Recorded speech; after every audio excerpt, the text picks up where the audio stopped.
अभी तो एक जोक बन चुका है, एक सर्कस बन चुकी है। अभी के जो चुनाव शुरू हुए आप देखें तो हाल ही में आज ही उनका निर्णय आया कि सारी काउंटिंग अभी 21 तारीख को होगी।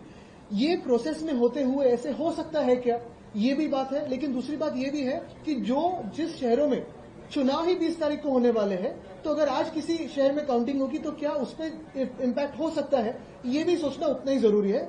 तो इसलिए मैं पूरा दोष उनको नहीं दूंगा, लेकिन ये चुनाव जो आगे कर दिए, पोस्टपोन कर दिए, 20 तारीख को जो वोटिंग है वो किस वजह से हुई? क्या इसमें इनके पूरी प्रक्रिया में खामियां नहीं है? क्या कोई इसमें तकलीफें नहीं है जो कोर्ट ने देखी? कोर्ट को अगर इसमें आना जरूरी पड़ रहा है तो फिर चुनाव आयोग क्या कर रहा है? और यही बात मैं मुंबई की कहना चाहता हूं, क्योंकि मुंबई में जो 7 नवंबर को लिस्ट आने वाली थी वो 14 को आने वाली थी, फिर 20 तारीख को आने वाली थी। 20 को शाम को जब लिस्ट आई हमने काम तुरंत ही शुरू कर दिया था। और हर एक लिस्ट में अगर आप देखें तो संभाव्य दोबार यानी पॉसिबली डबल ऐसे काफी सारे नाम पहले ही दिन दिख गए थे। बहुत सारे ऐसे भी बूथ हैं या बिल्डिंगें हैं या इमारतें हैं जो एक वार्ड से लेकर दूसरे वार्ड में डाल दिए हैं। बहुत सारे ऐसे वोटर हैं जो बरसों से डेड वोटर्स हैं, उनके डेथ सर्टिफिकेट अटैच करके हमने दस्तावेज सारे दिए हैं उनके दफ्तरों में, जो चुनाव के दफ्तर है।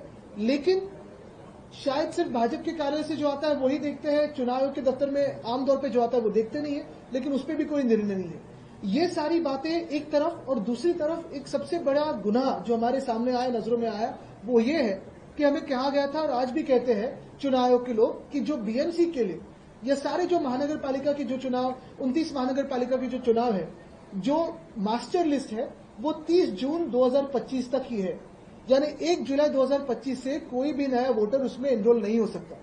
लेकिन मुंबई में एक नजर उस पर अगर आप डालें तो हमें हमारी नजरों में लगभग 30-35 हजार लोग ऐसे हैं जो उस लिस्ट में आए हैं जो 1 जुलाई के पहले नहीं थे। तो ये नए वोटर्स कहां से आए? ये नए वोटर्स किसने डाले हैं? शायद हमारे हो, किसी के भी हो, लेकिन फ्री एंड फेयर इलेक्शंस अगर चाहिए तो इसका जवाब भी आना जरूरी है कि ये नए वोटर्स कहां से